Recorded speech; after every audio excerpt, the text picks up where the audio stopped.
Destination Nightmare, the B-Movie Podcast.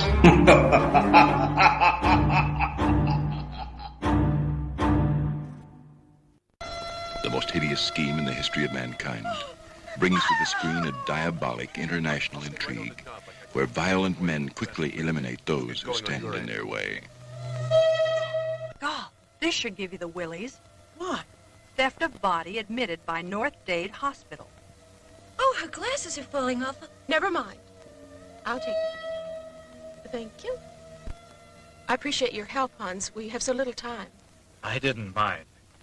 I know the work that you and Dr. Frederick are doing. It's very, very important. There, that's it.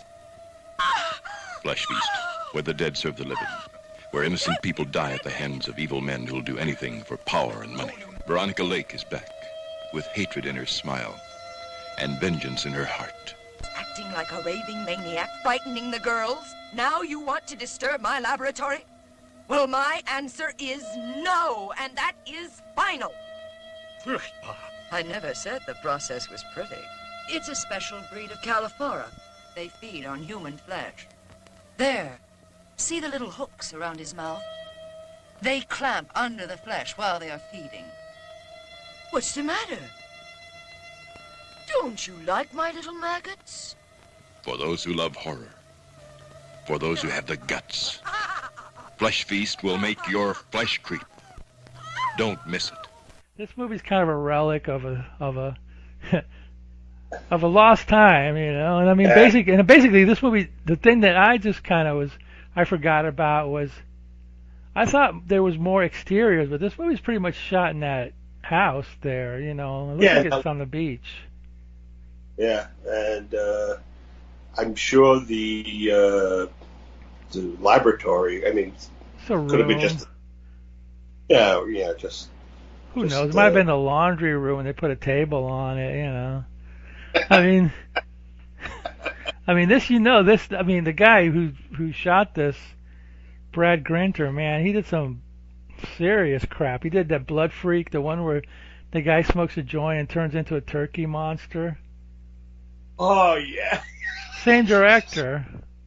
Oh, my God. Same guy. Wow. Brad Grinter.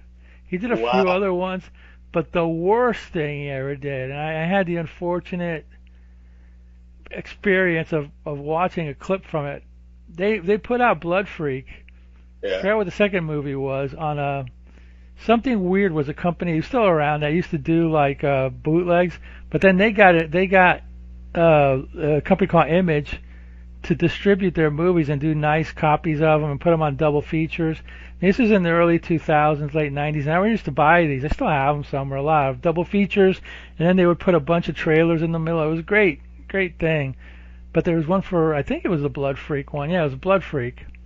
So, you know, you got the movie, you got a second movie, I forgot what it was, trailers, and then special features. Okay, so the special features has like one clip, and it's called Brad Grinter Nudist. Oh. So, you know, I'm like, okay, well, I know I'm asking for trouble, but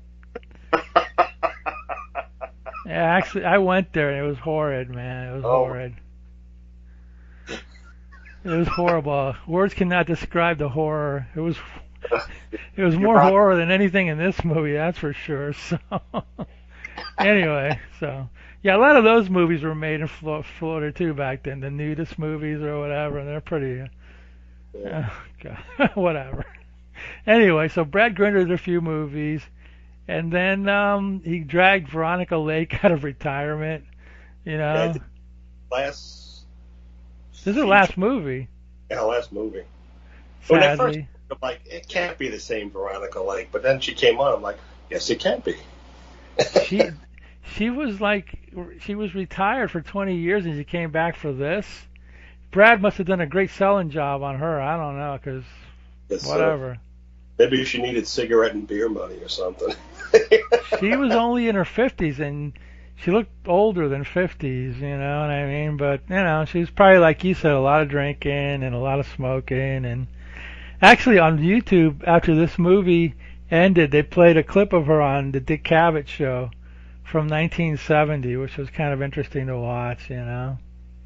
Oh, cool. Because she had just come out of retirement, so I guess it was a big deal. Oh, Veronica Lake's back, but ooh. One of my pals on Facebook said he actually saw this in a drive-in in 1970. So I was like, oh my God, I'm so like, you know, envious of you. And he goes, no, it's horrible. I go, yeah, but that's the whole point of those drive-in movies. oh man, they played the worst crap ever. I saw the worst movies at the drive, and some of the some good ones too, you know. But Good ones, but some awful crap. I can remember going to see some movie with my dad. There was something about the real Dracula or real werewolves or something. It was a drive-in. It was a double bill with some other horrid movie, and it was, one movie was bought out, and then the guy who bought it was a shorter movie, so he bought another movie and spliced it in and did things in flashbacks, and it was the weirdest. It didn't make any sense. oh, now you got me thinking about who was in it. Do you remember? I think Scott Brady, maybe. Or, Oh, well, Scott Brady did tons of crap. I think. I'm not exactly sure. Because we're watching it. Because the Dracula movie was on first. I don't even think we stayed for the end of the second movie or whatever. Because it was just so awful. Oh, Scott Brady. Yeah. I think it was Scott Brady. I mean, and I'm going by... I don't know, I was like 13 or 14. So again, what was the plot again? Is it a horror movie or sci-fi or? Maniac running around, and these two cops are looking for him, and they're talking about his past crimes. Huh. And the past crimes are the flashback of another movie that was cut into the... Oh, you know what? That might be one of those Al Adamson movies. It might be. It might have been Blood of Ghastly Horror or something like that.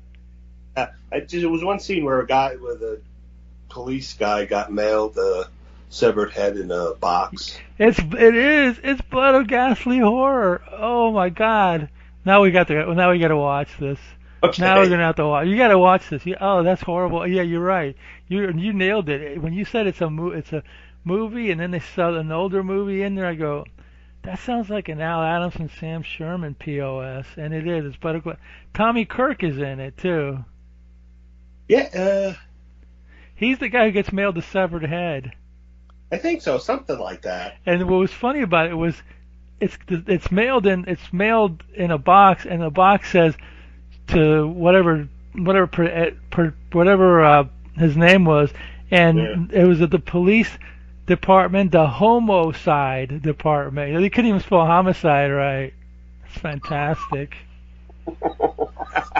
Blood of Ghastly Horror, also known as Psycho a Go-Go, and it might have been that. Oh, I'll find it. They open it, and the head's in the box on the desk, and then they start talking, and they don't do anything with the head. I mean, I'm going back. Was Carradine in it too? Who? John Carradine? He might have been. Oh, I'll find this. I'll have it to you. I'll Dropbox it to you. Yeah. It was just so bad. But just the fact that you got to see it in a drive-in, I'm again envious. This was where in Jersey or something. You saw this? Oh no, it was on Long Island. We had moved to Long Island.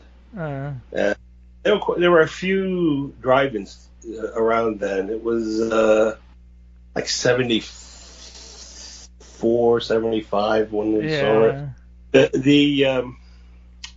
The thing about the vampires or Dracula, it was like had Vlad Tepes and stuff. Was it In Search of Dracula or something like that? Was that the name? It was kind of along those In Search of movies with the video music, and you see scenes of castles, and then they do some reenactments and stuff. Oh, I gotta find these. Yeah. That's so cool. You went with your dad. Did you? Nobody else? Not your brothers or anything like that? Just you and your dad? Both my brothers were married and out of the house. Oh, okay. So it's just you and Pops. Yeah, just me and Pops. And they didn't have the same... They were more interested in science fiction than just But your dad liked the horror movies. Well, he wanted to see the Dracula thing because he liked. Oh, so cool. He would read.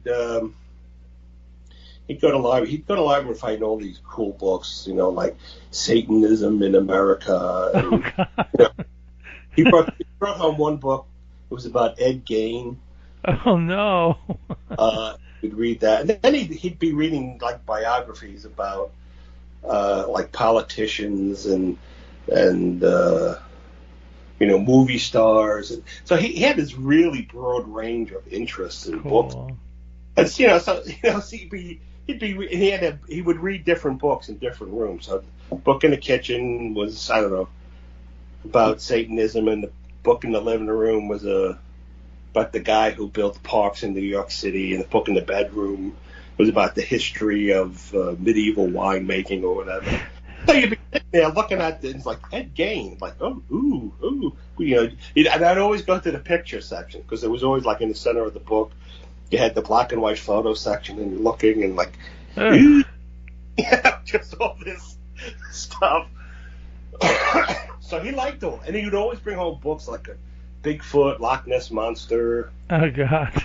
UFOs. He really liked UFO stuff. A cool dude. Yeah, we saw a couple of UFO things too in the movies, but those were in movies, not the movie theaters. Oh yeah, back then the Chariot of the Gods and all that stuff. Oh God, yeah, he brought that book home, and I would read it, and I had to read it while in between his reading thing, and it was like fascinating as hell. And then I found that weird paranormal UFO book section in the bookstore. Then I'd buy all the paperbacks, and that's interesting. And he would read my paperbacks and stuff. That like the mid to late 70s was a time like In Search Of was on, and they had all these weird, cool things about UFOs and ghosts. And it was like this magical time, and you always felt like reading this stuff. This is before everybody got very like realistic and yeah. To believe in that stuff. But this was like cool, and like you felt like the Loch Ness Monster was going to be found, or like they're going to capture Bigfoot. And every Friday he would get the National Enquirer. Oh my God, even the Enquirer, that's awesome. Yeah, and that was the time when they were less about celebrities and more about ghosts, paranormal, weird stuff, and fun I remember like Fridays my parents would get paid, so we'd go supermarket. Yeah. And you get your stuff, and at the end you check out, you get your TV guide, and then my parents would buy an Enquirer. And at that time it was about celebrities, but still. Yeah. And I remember you get the TV guide. It was like what I would do is Friday night or Saturday morning, I'd go through and just look for horror, fantasy, and sci-fi, and circle them. Yep. Well, I put a circle next to them so that I knew when they were coming up. So I'd like if it's Tuesday, so I'd look through the thing and see what movies are coming on. And in my area, because it was the New York metropolitan area. That was a lot. There were some channels in like Jersey that we didn't get, and they would have some cool movies, and I'm like, die. I know. Or Connecticut too, they had some cool movies, and you're like, We had the same thing here. Where I lived it was weird the way it happened, but where I lived was in Miami. It's kind of not South Miami, but whatever. But we couldn't get the West Palm Beach channels.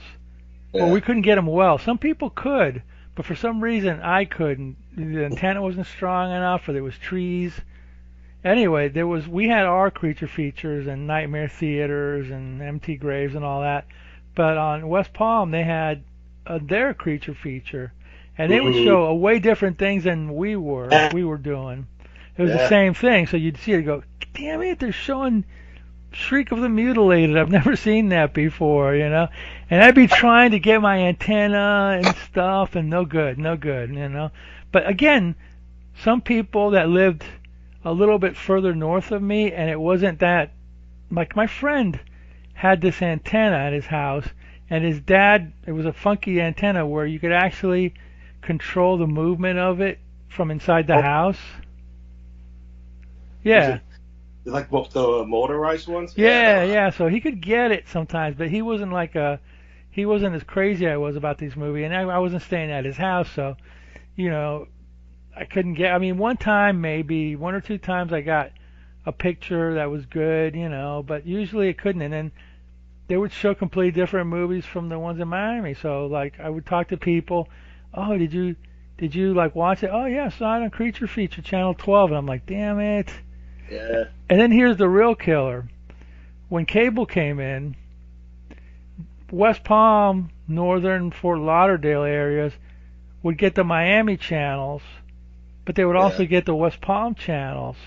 We didn't. So they could record them if they lived further north and we couldn't. So all these guys recorded a lot of these movies. Yeah. This is the pisser, though. Here comes the final nail in the coffin. And I give these guys hell for it, and they're like, well, hey, what do you want me to do, man? They would record these movies, right? They would cut out the intro, which was cool, and they would cut out, you could leave a couple commercials maybe just to get the flavor, but they would cut it out.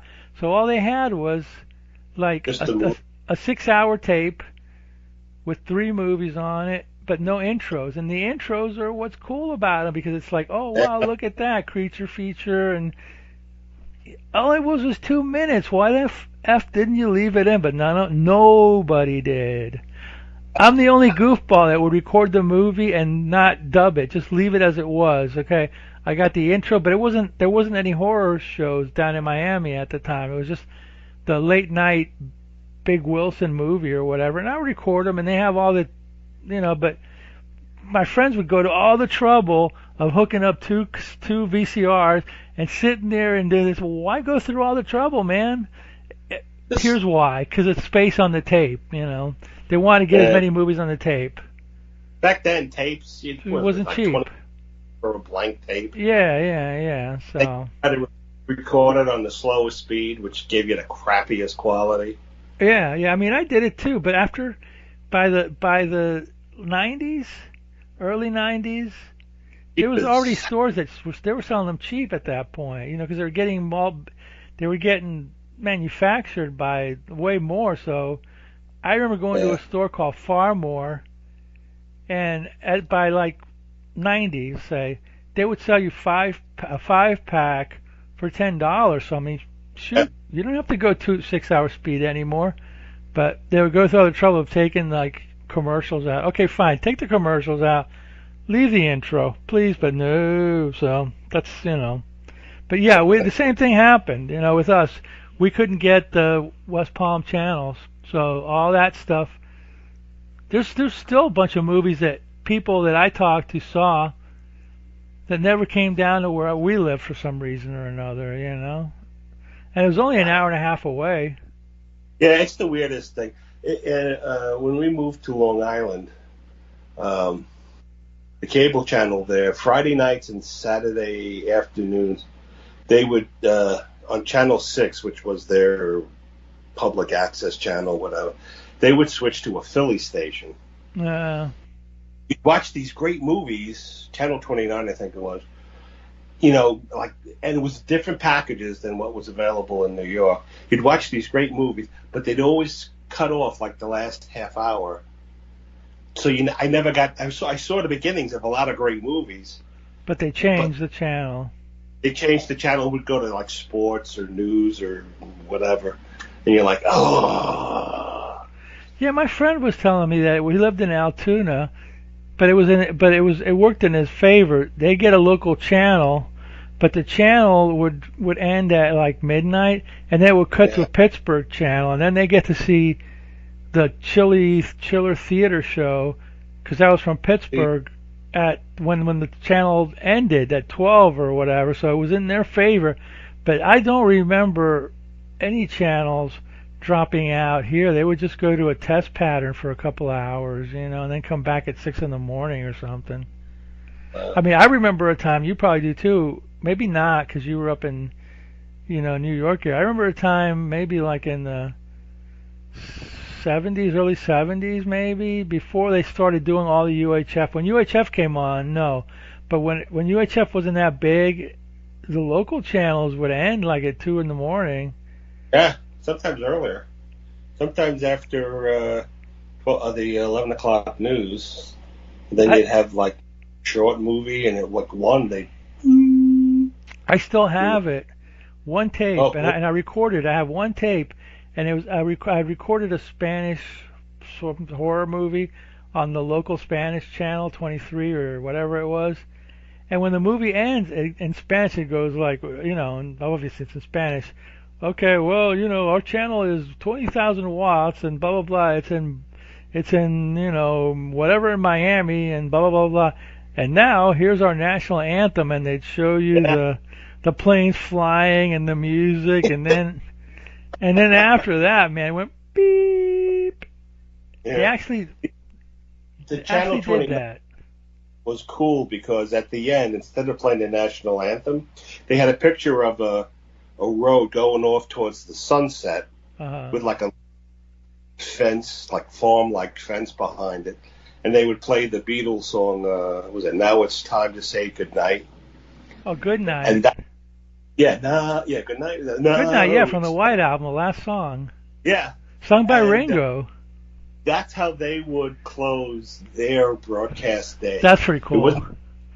It was Ringo singing "Good Night," and I'm like, damn, that's great. And it was like cool, and yet very sort of sad because it's like, oh, Friday night's over. Yeah. I think, I mean, I could be wrong on this. I think somewhere there's a demo of John Lennon singing it or something, or a different version of it, because he wrote it for Ringo, but yeah. I'd have to find it. It's probably on one of those like $150 box sets of the White Album, or it might be on YouTube. Everything's on there too. So hey, we need to talk about Flesh Feast. Well, killer title. Great title. Interesting poster. Movie. Although I have to say the surprise ending was kind of worth the hour you had to wait to get to it. This could have been like a good Twilight Zone episode, more or less. Yeah, kind of. Hell, who knows? It might have been. I don't. Yeah. Well, there was a lot of these. This is a combination of like, we'll give you the spoiler alert ending or whatever. This is a combination of like Nazi exploitation, and that thing that was going on in the '60s where they were getting old actresses to do horror movies. Remember, it was like Betty Davis and Joan Crawford and all that. So they got Veronica Lake out of retirement to do one now that sadly, but. That's the way it goes, But anyway, so it starts off with, Miami International Airport. For like a brief second, they could have showed more of it, but that was the old Miami International Airport. And I remember going there when I first moved there. I went there with a bunch of people, not even to get on a plane. We just went there to see the sights, I used to do that too. Go to the airport and just watch planes come in. You sit at the cafe, and you could go to some of the little stores there. Sometimes you could find magazines and books and comics. They had great newsstands. Yeah. But then, the people hijacking started, so then everything got super security. Yeah, I remember there was one night, my mom, they made friends with this other family, a bunch of kids and stuff, and they went, well, let's just go on a ride and look at all of Miami. So we got in a station wagon, and me and the kids got in the back. And remember, the station wagon, the back faced the opposite way. So we saw all, we went to the airport, the islands where the rich people live, Miami Beach. I still remember it to this day, and you're talking like 50 years ago, maybe. I still remember it. Cool. I still remember going to the airport and getting like a Mad magazine paperback or something. I was like, oh my God, look, they have an old Mad magazine paperback, 50 cents. Oh, you got to get it for me. And they did. I was like, oh yeah. It's funny how you remember all that stuff. God. Yeah. If only you had that good memory for school subjects. Yeah, well, anyway. Schools from, when I was like 6 years old, but like most of school is kind of a blur. Pretty much, yeah. So anyway, it starts off at Miami International Airport, and I guess there's two FBI agents, and they're in the phone booths, and they're calling their superintendent. That's Brad Grinter on the phone, the director. Oh, is it really? Yeah, that's him.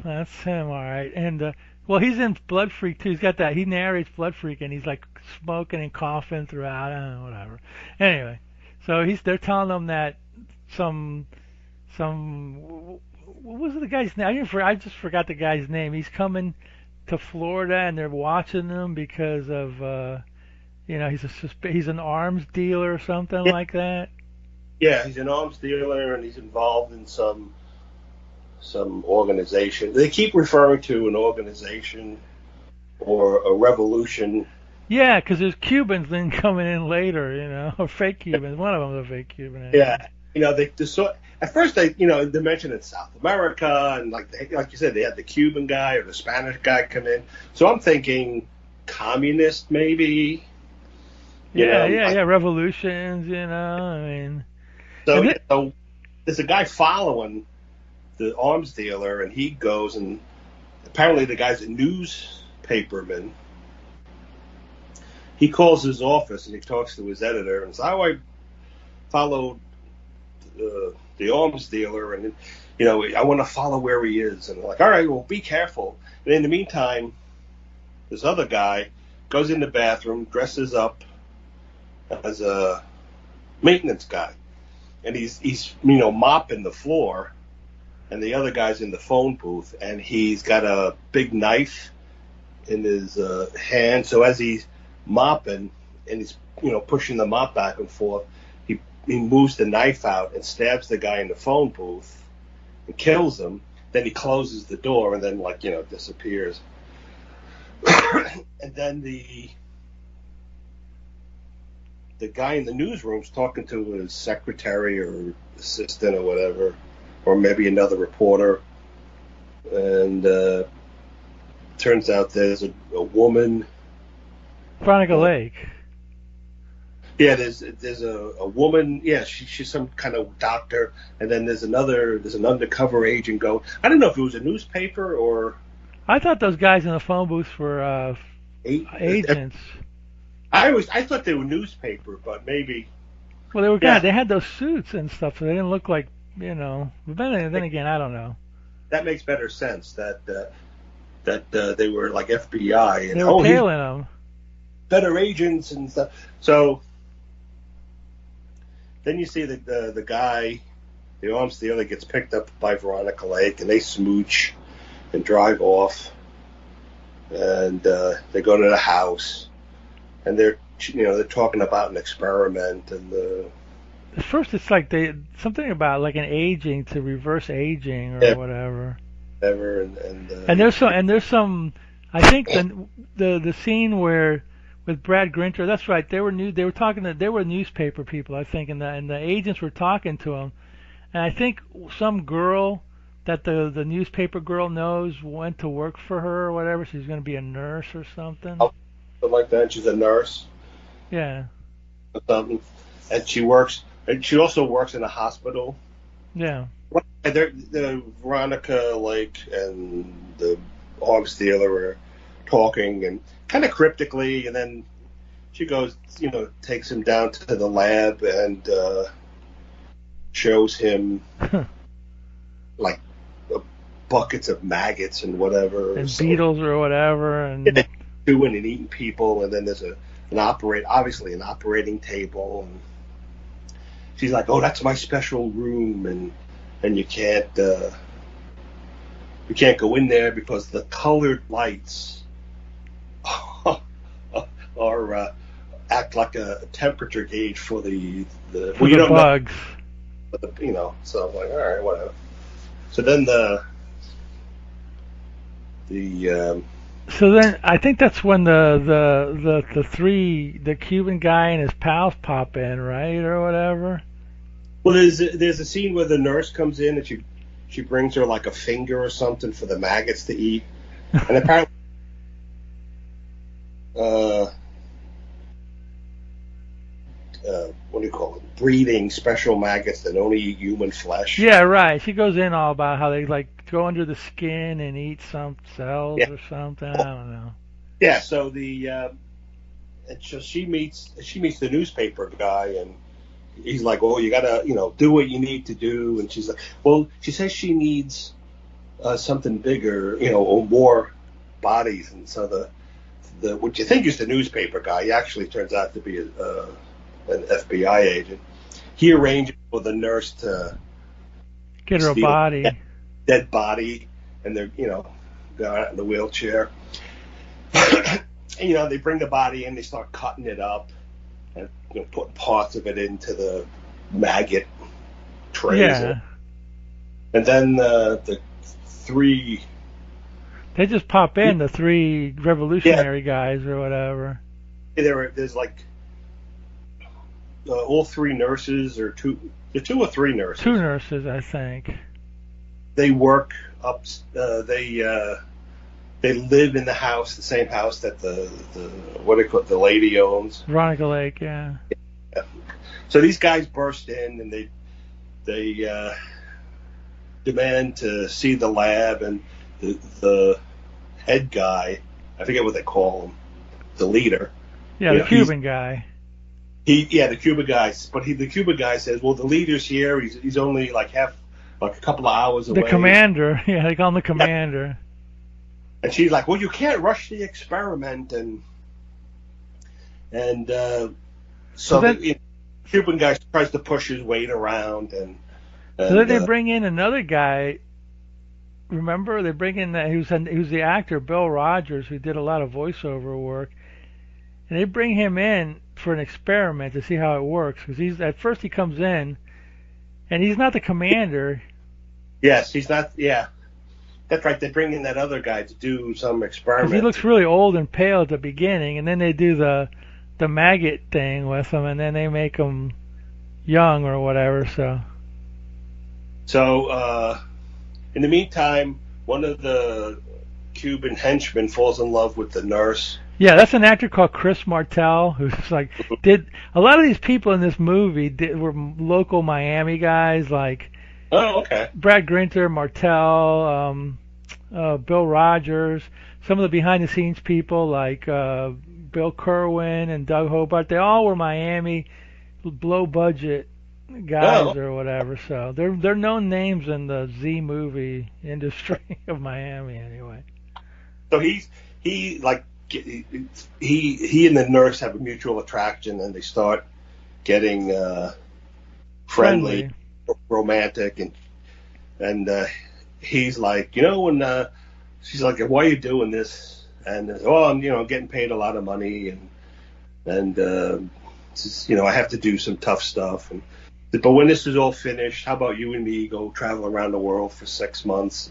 So they establish that they're attractive to each other, attracted to each other. So then the head Cuban guy comes up, and he brings the commander with him, and you don't see who the commander is. Well, no. Before that happens, remember the guy who they rejuvenated. Right, he's sitting there, and then the girl's taking his bandages off, and he's like, "Wow, I really look good now," and he's all admiring himself, and then she's like, "Yeah, you look all right," and he goes, "Look, come here." And he grabs her and he starts raping her or whatever, and then he goes I like to treat girls rough too, whatever. And I think he strangles her, right? He kills her. And then the other guy who liked her comes in and kills him with a knife. Yeah, and then the arms dealer comes in and goes, "Oh, you realize who you did? You shot the second in command of the movement of the revolution, whatever." So. So they hide the guy out. They put him in a cloth, and then one of the nurses sees him, the one that went in the room and saw the dead, because it.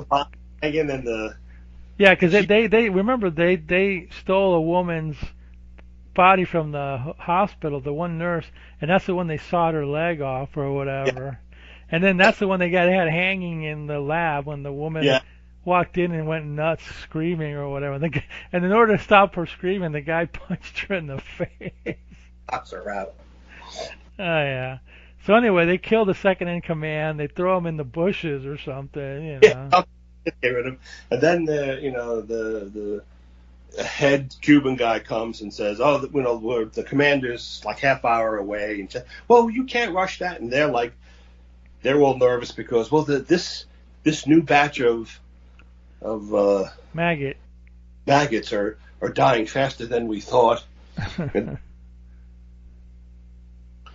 you hear a knock on the door, and you don't, and you see the commander comes. You don't see his face.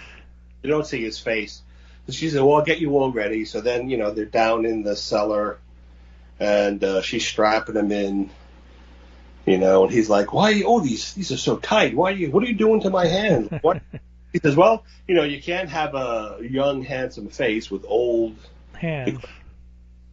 So he goes, "Okay, So then she goes, "Let me prop you up," and then she props him up, and then the camera goes, "Ah!" And it's Adolf Hitler. He lives. Survived the war. So then, as he sits up, he sees a painting on the wall and goes, "Oh, what a beautiful woman." She says, "Yes, that's my mother. She was concentration camp." Well, yeah, she was there. "Oh, well, she died for the cause, and we're gonna, when I'm young and handsome again, the revolution will begin again, and the Fourth Reich and all that crap." Comes in and she's saying, "Oh yeah, but my mother, she was a prisoner, and she died for your experiments." He says, "Well, but it was for a good cause." And so then she starts putting the maggots on him, and instead of rejuvenating him, they're eating his skin and eating his face, and he's screaming in pain. She goes, "Oh, you don't like the maggots? Oh, well, I guess not, because my mother didn't like them either." She's like, "Whoa, this movie made like a total 90-degree turn." Yeah, right. And then outside, the newspaper editor, who turns out to be an FBI guy, he comes in with some strong-arm guys. I guess they're other agents. And they're like, "You know what you've done?" And the arms dealer is sort of like blocking the door, and he goes, "Yes, I know what I've done."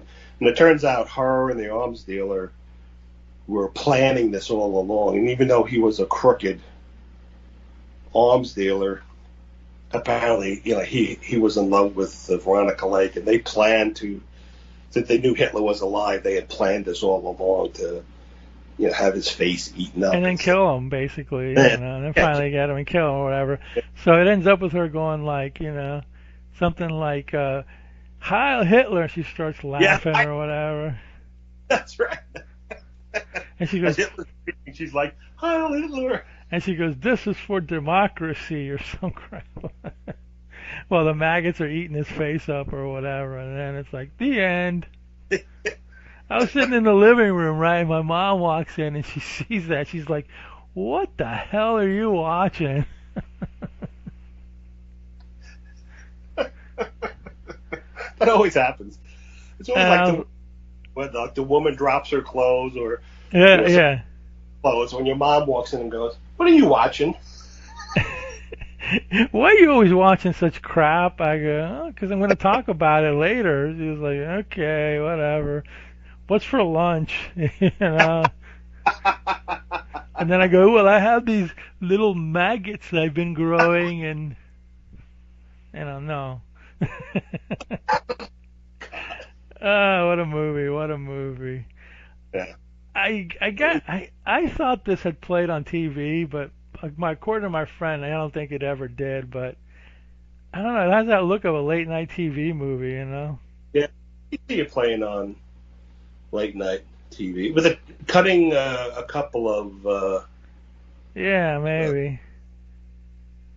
You could play it no problem. Because even that scene where like the nurse walks in and you see the lady parts like chopped up, that looks so crappy, Yeah, it was.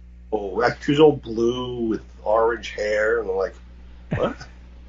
Those were special effects, I think, by Doug Hobart, who did Death, Curse of Tartu or whatever. Oh man, yeah, And it yeah, was funny to interrupt. The guy was using a saw that you would use to cut tree branches. yeah. I know. Not the Not oh, a surgical not the bone surgical saw. one. No. Yeah, Oh, yeah, God. this was made for about $100 or something. Veronica And most, co-produced it though, so she put up some money. yeah, Brad must have wined and dined her real good to make this thing. yeah. Well, sometimes something on script or like Looks written out better. looks better than when you actually film it. And yeah, with a little tweaking here and there, probably could have been a little better movie. Yeah, like maybe a few bucks and a better director, maybe. Or if it could have been, it would have been a great Episode of shorter Twilight Zone or something. Twilight, or like part of an anthology Yeah, movie. yeah. You know, like One of the segments. Yeah. yeah. I mean, it was only an hour So, and 10 minutes though, but it was padded. oh, very much so. Yeah, there was like a couple of things where you turn around in a parking lot, and a couple, other scenes of driving or people walking. I was like, oh boy. Yeah, I mean, this movie had more padding than the nurse's bra in this movie here, man. I'm telling you, I mean, it's ridiculous. But I love this crap. This is another one that came out on VHS, but has never made it to DVD or Blu-ray. Surprisingly, no. I mean, it's a classic of garbage. So you would think that one of these companies would, Yeah. I've got a real nice VHS of it that I bought it on Amazon like 10 years ago. It looks better than this, version, but maybe there is a nicer print out there. Apparently I remember reading years ago that some company was going to put it out, but they never did, which is a shame because, but I'm sure they will. All these Blu-ray, all these companies are searching for stuff to put on, Blu-ray or whatever. Technology has gotten better where they could sort of bump up the resolution a bit. Oh, for here sure, and there, yeah. fix some things. This thing looks like it was shot on 16 millimeter though, so Yeah. if you have like a negative, maybe you can work with it a little more. But it's Yeah. never going to be like super duper quality, but better than this. You know. But it's on YouTube, so anybody can watch it. It's been on YouTube for years, so anybody can watch it and see what the greatness of Flesh Feast is. There's so many of these movies. I think we watched one. Did we? We watched Shockwaves, right? The ones about the Nazi. Yeah. The surf Nazis. Yeah, yeah. For Nazis. There's another one called the Flesh Eaters that has the same theme. The Boys from Brazil. There's one called He Lives from the same idea, where they saved Hitler's brain, of course, and we watched The Frozen Dead, didn't we? Yes, we watched The Frozen Dead. We watched Surf Shockwaves. And we've done 3 Nazi exploitation movies. Yeah. Wow. Yeah. Well, back then they were like the go-to villain. Yeah. Not a thing. I think in part because the war had only been like 20 years, Yeah, and also we were in the Cold War, and Russia, I guess, was too close to the truth. So a lot of times the Nazis stood in for Russian evilness and no goodness. yeah, no, that's it. Yeah, and remember, like they would have all those old men's magazines, and a lot of them would have like she was the Nazi queen, Nilsa She-Wolf, and whatever, which they made movies of, also. But there's always these like they call them sweat mags, with these great covers of like the Fourth Reich and women bondage and Nazi guys, spanking them or whatever. So there was still that. You know? Nazis are great villains, man. Yeah, they are. They're just like pure real. I've been listening to some podcasts and watching some things on. Apparently, a lot of them were like a lot of the German Nazi army were hopped up on various drugs and amphetamines and stuff because it made them, more super aggressive. powered. Yeah, needing less sleep, less food, and more psychotic. Like, I bet. Even Hitler apparently was on like a lot of heavy duty pharmaceuticals. Oh, So, there's no doubt about that. All the weirdos he had working for him, experimenting and stuff like that. Oh yeah. Yeah, it's always a lurid subject matter that makes for crappy movies usually. Yes. Not many good ones that I can see. I never saw The Boys in Brazil, but I'm sure that was pretty. That was pretty good. You saw it, okay, all right. I went to the movies with my dad to see that. Gregory Peck, right? Right. Yeah. This one was it Hitler's? They saved Hitler's brain. That was an old one, yeah. One. That was the one where they took two different movies. Oh, they put them together? Yeah, they did that. They did that gimmick. Took an old movie and kind of fixed it up with a new movie, and yeah. I think the old one was called The Madman of Mendoris, and they added new scenes, and they called it Save Hitler's Brain. Yeah, yeah. The Flesh Eaters was pretty good too. I mean, that was kind of a low budget, but it had some good gore effects. Yeah, they're always, of course.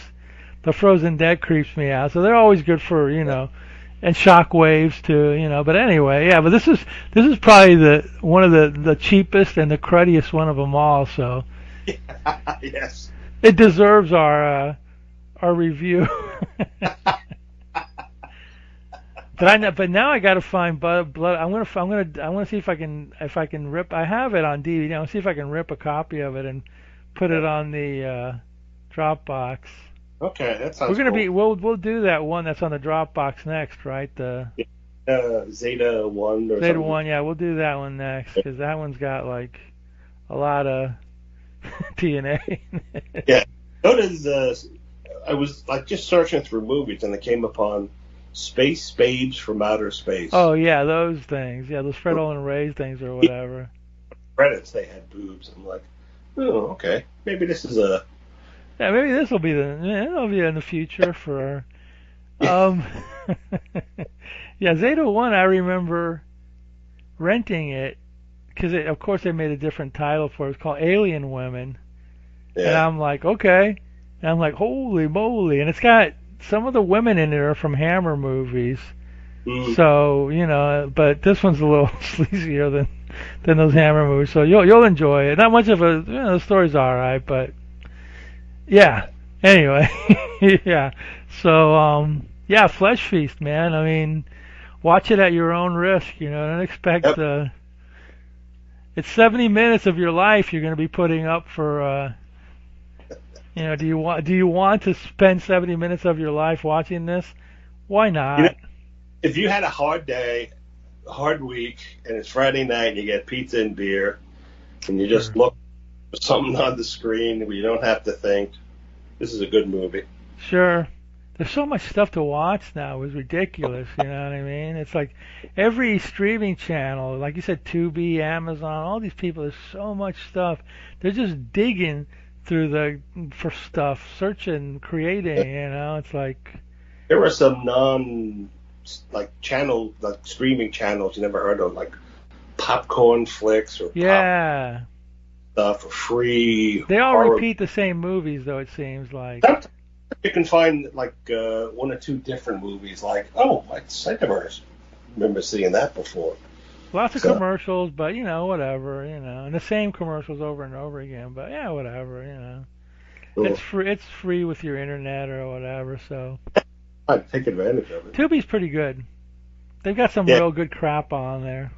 Yeah, Tubi's pretty good, and I don't know movies, but IMDb TV. They have good stuff on there. Good stuff on there too. Yeah, there's some. Yeah, you can find good stuff if you just look. And usually, you go to YouTube and you want to watch a movie. If you put in the title of the movie, the year, and then full movie, usually you could find a copy of it. Because sometimes you put in the title of the movie, and you get, like if you did Flesh Feast, you get a bunch of video, a bunch of results for like Flesh or just Feast. But if you put in Flesh Feast, was it 63 or something like 70. that? 70. This movie was actually from 70, believe it or not. And then you do full movie, you're a lot more likely to come up to that movie.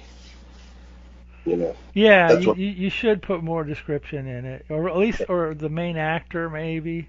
Yeah, that also helped. Yeah. But yeah, I mean, I typed in Flesh Feast and I got it. There's also all the guys reviewing it, and there's trailers and all sorts of stuff like that. But yeah, definitely, yeah. So yes, Flesh Feast, a crap classic. Hopefully they'll put it out nicely so you can watch this piece of greatness in 4K glory or whatever. On the 55-inch screen. On a 55-inch screen, yeah. Anyway, we'll be back next time with Zeta 1. And in the meantime, Destination Nightmare B-Movie Podcast. That's what we are. I'm Al. And I'm Roddy. We should have said that at the beginning, but oh well, now you know. Hopefully you enjoyed this show, and in the meantime, while we're working on another show, we ask you to watch more B-movies. B-movies. Tonight, meet the twisted genius of Edgar Allan Poe. Experience a terrifying tale of druid witchcraft and the scream that kills. Cry of the Banshee. American International presents new heights in horror never before filmed. Vincent Price stars in this new adventure in terror and torture. Don't miss Cry of the Banshee. You'll learn to fear it. Rated GP. It's so scary, we dare you to see The Monsters Crash the Pajama Party, the first movie ever filmed in horror vision, Hollywood's latest miracle. You'll scream as fiendish movie monsters actually become alive, then crash right out of the screen, go into the audience, and carry screaming girls from their seats right back into the picture to become part of the movie. We warn you, horror vision is not 3D. The movie monsters become real flesh and blood. Be sure to see The Monsters Crash the Pajama Party in horror vision and color.